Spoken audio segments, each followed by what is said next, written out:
Have you ever trusted someone so completely that you forgot to protect your own heart? What happens when the person you call your sister becomes the reason you can't sleep at night? This is a story about friendship, about trust, about the thin line between love and loss, and about a woman who had to choose between holding on and letting go. Stay with me, because this story might feel a little too familiar. My name is Amara. Amara Kusi. I'm 33 years old, and for the last 8 years, I've worked as a nurse at King Faisal Hospital in Kigali. The downtown business district is my second home. The morning traffic, the street vendors selling mandatsi and chai, the rush of people moving like water through narrow streets. This city raised me, shaped me, and nearly broke me. But I'm getting ahead of myself. Let me start from the beginning. Chapter 1: The Golden Days. 3 years ago, my life was simple. Work, home, sleep, repeat. I didn't mind it. There's something comforting about routine when you spend your days watching people fight for their lives. In the ICU, you learn quickly that control is an illusion. So I controlled what I could. My schedule, my small apartment in Kimihura, my morning coffee ritual. That's when I met Keza. She started working in our unit on a Tuesday morning. I remember because Tuesdays were always chaos. Post-weekend admissions, family meetings, endless paperwork. But Keza walked in like she owned the place. Confident, bright smile, hair pulled back in a neat bun. "You must be Amara," she said, extending her hand. "I've heard you're the best." I laughed. People exaggerate. Do they? She tilted her head. "We'll see." And just like that, we clicked. It's rare, you know? Finding someone who understands the weight you carry. Someone who gets why you cry in the supply closet after losing a patient. Someone who knows that when you laugh too loud at lunch, it's because you need to release something dark that's been building inside. Keza got it. She got me. Within 3 months, we were inseparable. We shared lunch breaks in the hospital cafeteria, complaining about administrative meetings and difficult doctors. We walked home together when our shifts aligned, stopping at the small cafe on KN4 Avenue for iced coffee. On weekends, we explored the city. Brunches at Heaven Restaurant, evening walks through the downtown markets, late-night conversations on my balcony, watching the city lights flicker like stars brought down to earth.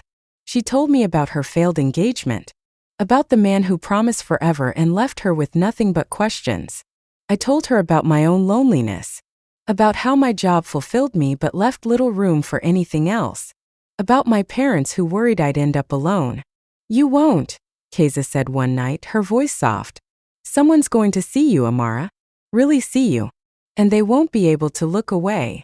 I wanted to believe her. God, I wanted to believe her. Chapter 2: Enter David.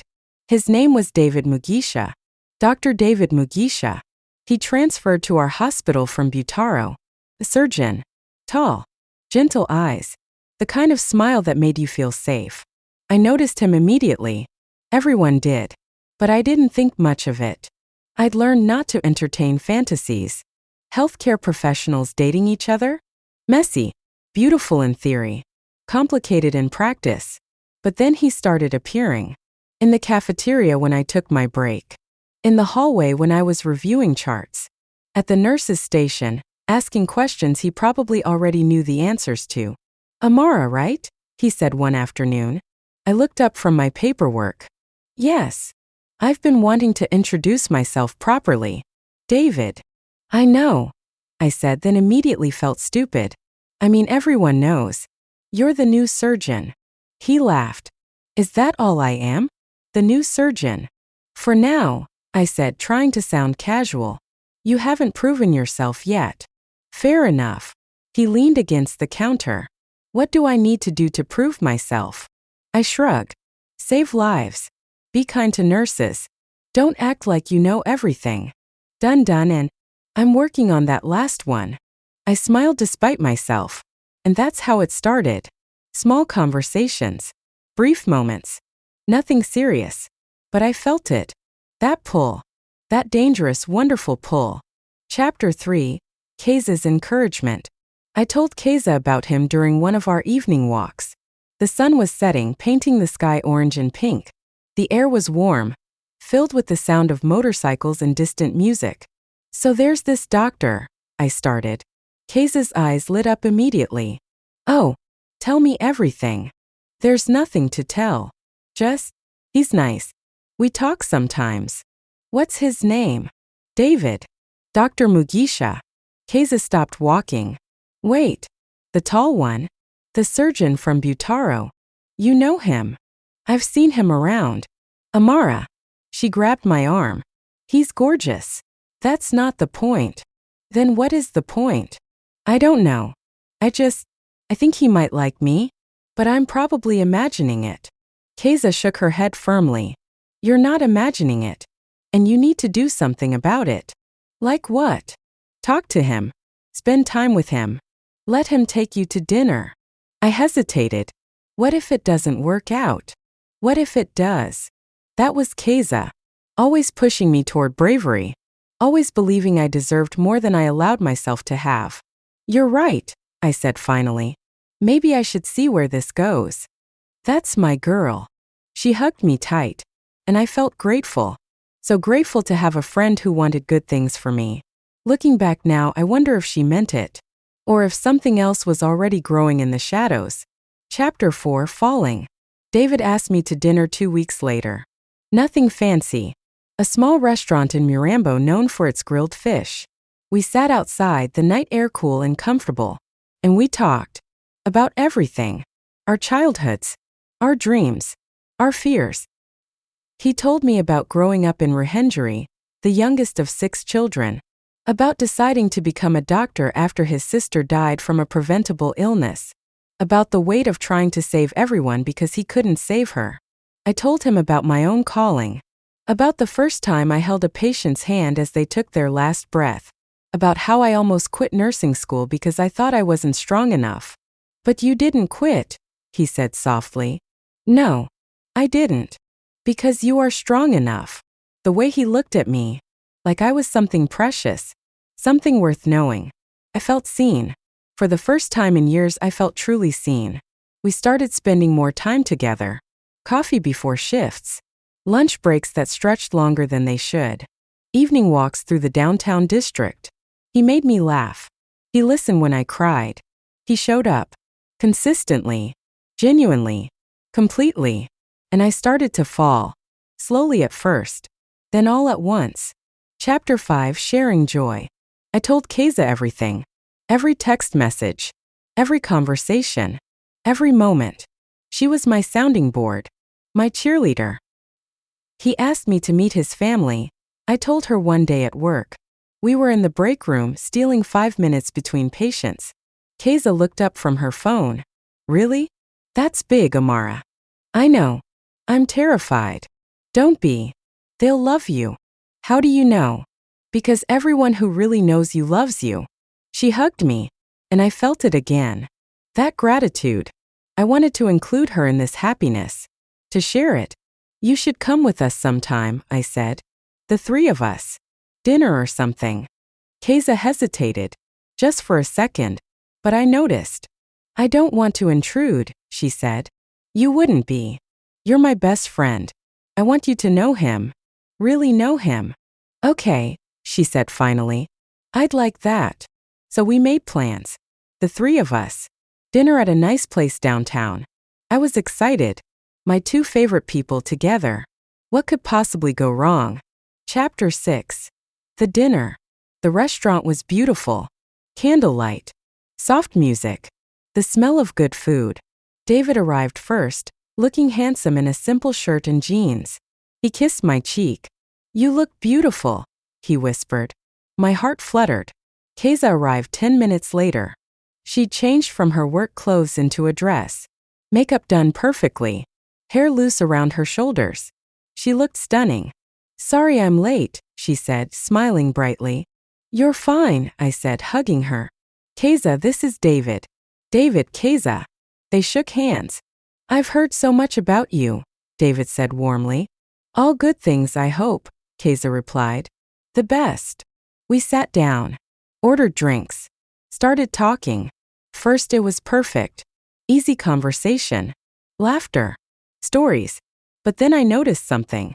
The way Keza leaned in when David spoke. The way she touched her hair, her neck.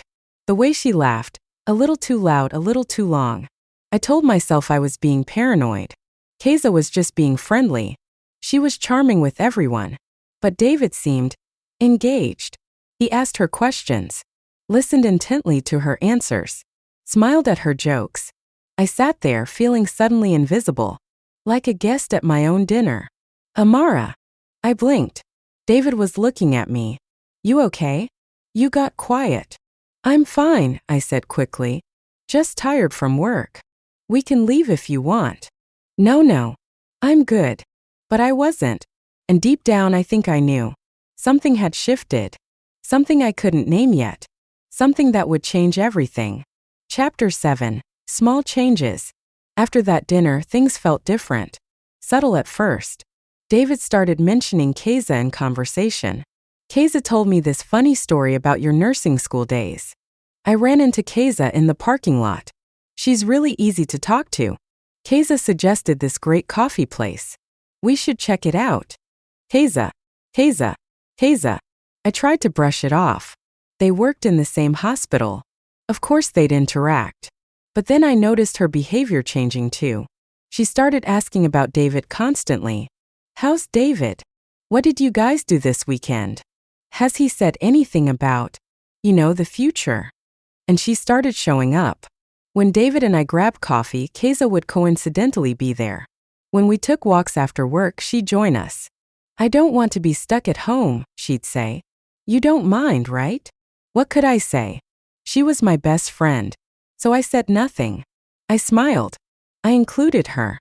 I ignored the knot forming in my stomach. Chapter 8. The Signs. It was a Thursday evening. David and I had plans for dinner. Just the two of us. I was excited. We hadn't had alone time in weeks. But an hour before we were supposed to meet, he texted. Emergency surgery. Can we reschedule? I'm so sorry. Disappointed but understanding, I replied. Of course. Save lives. That's why I love you. I'd said it. The L word. In a text like a coward. But I meant it. He didn't respond right away. So I changed into comfortable clothes and settled on my couch with tea. That's when I decided to scroll through social media. Instagram. Facebook. Just mindless browsing. And then I saw it. A story. Posted 30 minutes ago. Keza. At a restaurant downtown. The same restaurant David had suggested for our date. She was laughing, taking a selfie. And in the background, barely visible but unmistakable, was David. My breath caught. I stared at the screen. Replayed the story. Zoomed in. It was definitely him. Emergency surgery? My hands shook. I called him. No answer. I called Keza. No answer. I sat there in the dark, tea growing cold. Mind racing. Trying to find an explanation that made sense. Maybe it was a coincidence. Maybe they ran into each other. Maybe I was overreacting. But my gut said otherwise. My gut screamed. Chapter 9. Confrontation. I confronted Keza the next day at work. Pulled her aside during lunch. We need to talk. She looked nervous. Good. What's wrong? She asked. I saw your story last night. From the restaurant. Her face went pale. Amara, I can explain. Were you with David? Silence. Keza. Were you with David? Yes, she whispered. But it's not what you think. Then what is it? We ran into each other. He was grabbing takeout after his surgery. I was picking up food too. We decided to eat together. That's all. That's all. Yes. Then why did he tell me he was in surgery? Why didn't either of you answer my calls? Why didn't you mention it this morning? She looked down. I don't know. I knew you'd be upset. Of course I'm upset. You're sneaking around with my boyfriend. I'm not sneaking around, she said, voice rising. We're friends. We can be friends. Friends don't lie. I didn't lie. You omitted. That's the same thing. Tears filled her eyes. Amara, you're my best friend. I would never hurt you. David and I are just friends. That's all we'll ever be. I wanted to believe her. But something in her voice, something felt wrong. Just stay away from him, I said quietly. Please. For me. Amara. Please. She nodded slowly. Okay. If that's what you want. It is. I walked away, feeling like I'd won, but also like I'd lost something I couldn't name. Chapter 10: The Distance. David called me that night. Amara. I'm sorry about yesterday. The surgery ran late and then I was exhausted. You weren't in surgery. Silence. What? You weren't in surgery. You were at the restaurant with Keza. More silence. Then. How did you? Does it matter? You lied to me, David. I didn't lie. I had surgery earlier. Then I went to grab food and ran into her. And you didn't think to mention it? I didn't think it was a big deal. Not a big deal. You canceled our date, lied about where you were, and spent the evening with my best friend. How is that not a big deal? His voice changed. Defensive. I didn't lie. And I'm allowed to have friends, Amara. Friends? You barely know her. I know her well enough. She's easy to talk to. Those words.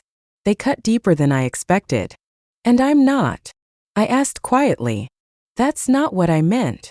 Then what did you mean? He sighed. Can we not do this? I'm tired. You're upset. Let's talk tomorrow. No. Let's talk now. Amara. Do you have feelings for her? The question hung in the air. Heavy. Dangerous. No, he said finally. Of course not. But he hesitated. That tiny hesitation. That's all I needed to hear. I have to go, I whispered. Amara, wait. I hung up. And cried. The kind of crying that comes from your chest. That shakes your whole body. That leaves you empty. Chapter 11. The Unraveling. The next few weeks were torture. David tried to make things right. Flowers at work. Apology texts. Promises that nothing was happening with Keza. But I couldn't unhear that hesitation. Couldn't unsee them together in that restaurant. And Keza kept her distance at first. But then slowly she started appearing again. I miss you, she'd say. Can we talk? Part of me wanted to forgive her. To go back to how things were. But I couldn't. Because every time I looked at her I saw betrayal. Then came the shift that changed everything. A late night in the ICU. We were understaffed, overwhelmed. I was running on empty. And there was David working alongside me. Professional. Focused. Until Keza walked in. She was covering for another nurse. And the way they looked at each other. I saw it. Clear as day. Something unspoken. Something intimate. My hand started shaking. Amara. A colleague touched my arm. You okay? I need a minute. I walked to the supply closet, closed the door, and broke down. Because I knew it was over. Whatever David and I had, it was slipping away. And Keza, my sister, my friend, was the one catching it. Chapter 12: The Truth. I confronted them 2 days later. Found them in the hospital cafeteria. Sitting close. Too close. Laughing. I walked up to their table. They didn't see me at first. So this is what we're doing? I said. They jumped apart. Amara, David started. Don't. Just don't. Keza's eyes filled with tears. I'm sorry, she whispered. Sorry for what? Sorry you got caught? Sorry you've been lying to me for weeks. We haven't been lying, David said. Then what would you call it? He looked at Keza. Then back at me. I didn't mean for this to happen. My heart stopped. For what to happen? Amara. He reached for my hand. I pulled away. Say it. Whatever you need to say, just say it. He took a deep breath. I have feelings for Keza. The cafeteria went quiet. Or maybe it was just me. Maybe the whole world just stopped. How long? I asked. Amara. How long? A few weeks, Keza said softly. Since the dinner. And you? I looked at her. Do you have feelings for him?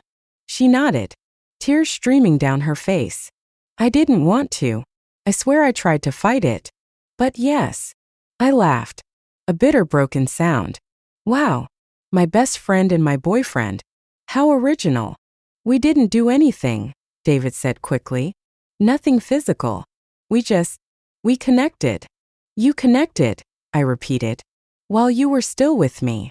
I'm sorry. You're sorry. I am. Really. You're amazing, Amara. You're kind and strong, Anne. But I'm not her. He didn't answer. Didn't need to. The silence said everything. Chapter 13. The Aftermath. I didn't cry. Not then. Not in front of them. I just walked away. Head high. Dignity intact. At least on the outside. Inside I was shattered. I took a week off work. Called in sick. Stayed in my apartment. Ignored calls from both of them. Deleted texts unread. My mother came to visit. Brought food I couldn't eat. Sat with me in silence. You'll survive this, she said one evening. Will I? Yes. Because you're my daughter. And we don't break. We bend. We heal. But we don't break. I wanted to believe her. But I felt broken. Completely broken. Chapter 14. Returning. When I went back to work, I was different. Quieter. More guarded. I avoided David. Avoided Keza. Threw myself into my patients. Into the work. It was easier that way. Easier to focus on other people's pain than my own. But I couldn't avoid them forever. The hospital wasn't that big. I'd see them in hallways. In the cafeteria. Together.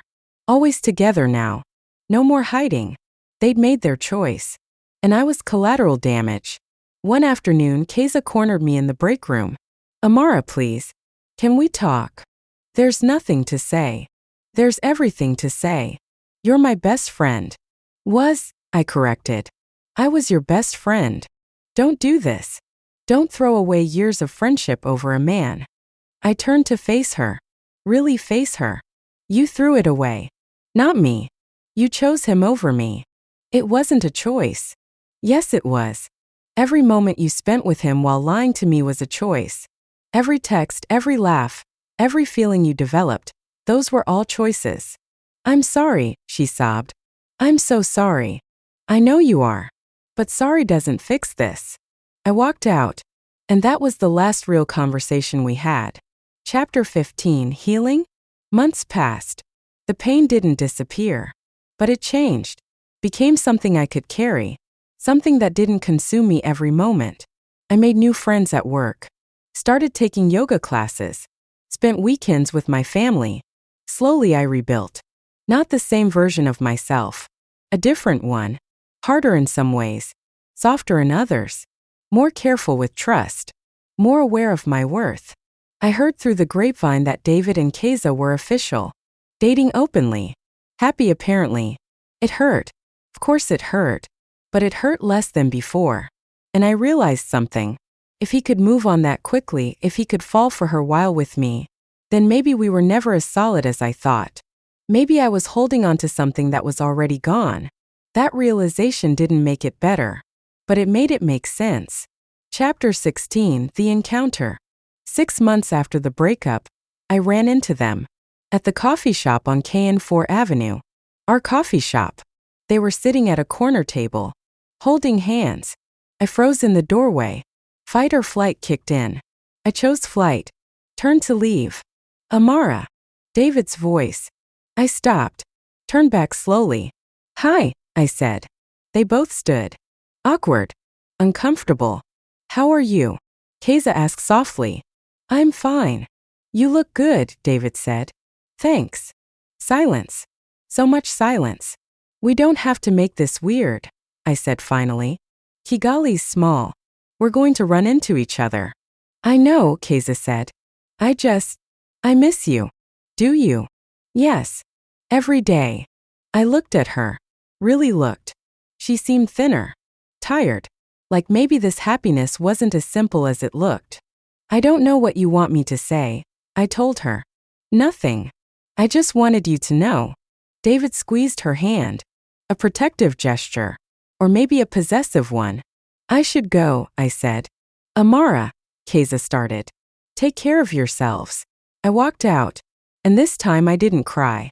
Chapter 17. Moving forward. Life continued. As it always does. I got promoted at work. Lead nurse in the ICU.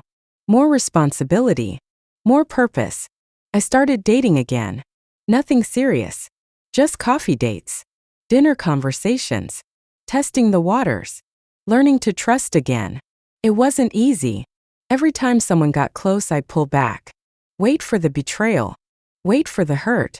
But slowly I learned. Not everyone leaves. Not everyone lies. Some people stay. Some people choose you. Again and again and again. I just had to be brave enough to let them. Chapter 18, The Question. A year after everything fell apart, I was having coffee with a new colleague. Her name was Keza. She'd just transferred from the other side of Kigali. We were talking about life, work, relationships. I heard you went through something hard, she said carefully. With a friend and a boyfriend? I stiffened. Hospital gossip travels fast. I'm sorry. I shouldn't have brought it up. It's okay. I took a sip of coffee. It was hard, but I survived. Do you ever talk to them? No. Do you miss them? I considered the question. Really considered it. I miss who I thought they were, I said finally.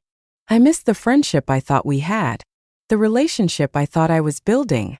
But not the real them. The real them were people who could hurt me like that. So no, I don't miss them. Keza nodded. That's very wise. I don't know about wise. Just honest. Would you forgive them? If they asked. That question. That impossible question. I don't know, I admitted. And I didn't. Chapter 19. The present. It's been 18 months now. Since the dinner. Since the betrayal. Since my life split into before and after. I still work at King Faisal Hospital. Still walk through the downtown business district.